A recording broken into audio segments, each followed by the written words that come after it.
আজ আমরা শিখব how to create a digital marketing portfolio for freelancing. এর জন্য আমরা প্রথমে একটা ব্রাউজারে যাব, গিয়ে canva.com সার্চ করব। আমরা যেই প্ল্যাটফর্মের জন্য পোর্টফোলিও বানাতে চাই তার সাইজ আমাদের গুগলে সার্চ করতে হবে।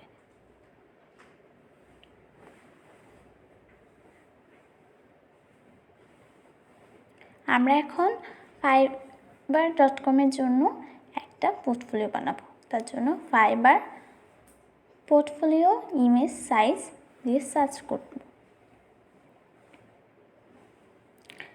সাইজটা কপি করে ক্যানভায় যাব,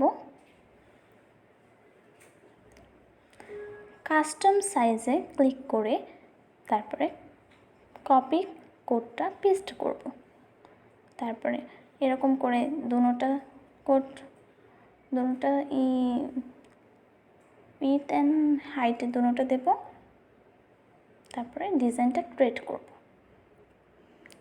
ডিজাইন ক্রিয়েট করার জন্য প্রথমে আমাদের এখানে ডিজাইন সার্চ করতে হবে। আমি কি ধরনের ডিজাইন চাই সেটা এখানে সার্চ করলে অনেকগুলো ডিজাইন চলে আসবে। সেখান থেকে আমরা, যেমন নিচে দেখতেই পাচ্ছেন অনেকগুলো টেমপ্লেট আছে, এখান থেকে আমরা চাইলে যেগুলো ফ্রি সেগুলো ইউজ করতে পারবো। আর প্রোগুলো ইউজ করার জন্য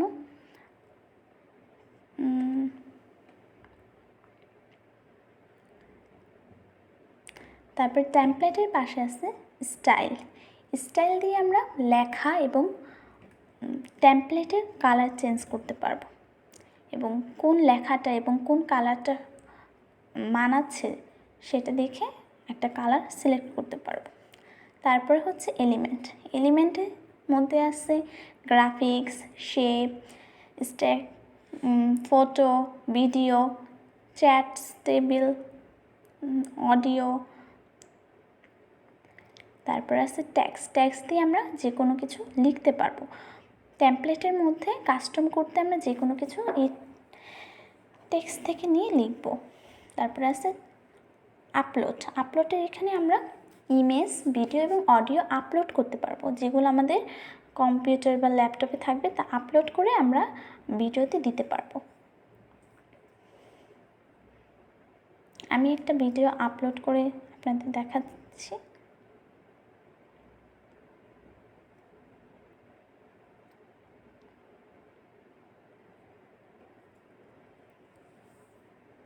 ভিডিও আপলোড করতে সময় লাগবে, তাই ডিলিট করে দিলাম। এখন আমি টেমপ্লেটটা আপনাকে দেখাচ্ছি। এখন নতুন করে তৈরি করতে অনেক সময় লাগবে, তাই আমি একটা আমার আগের তৈরি করা পোর্টফোলিও আপনাদেরকে দেখাচ্ছি। প্রথম পেজে আমরা গ্রিটিং করব, যেমন আমি লিখেছি hello there, welcome to my portfolio. Second পেজে আমরা আমাদের নাম লিখব এবং আমরা কি কাজ করি আমাদের প্রফেশনটা লিখব এবং একটা ছবি দেব। থার্ড পেজে অ্যাবাউট মি, আমার সম্পর্কে আমি লিখব। আমি কোথায় থাকি, আমি কোথায় কী কাজ করি এবং কতদিন ধরে করি, আমি এই কাজে কোথায় করি, তারপর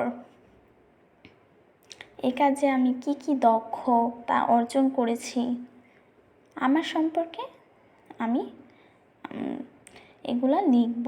মানে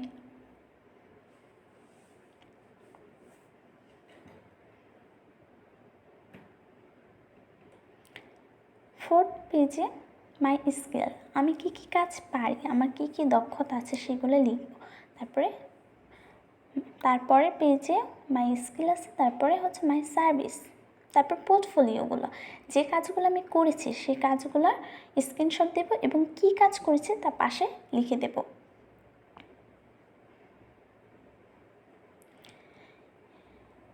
এইভাবে আমরা সহজেই তৈরি করে ফেলতে পারবো একটা পোর্টফোলিও এবং এই পোর্টফোলিও আমরা যে কোনো মার্কেট প্লেসে ব্যবহার করতে পারবো।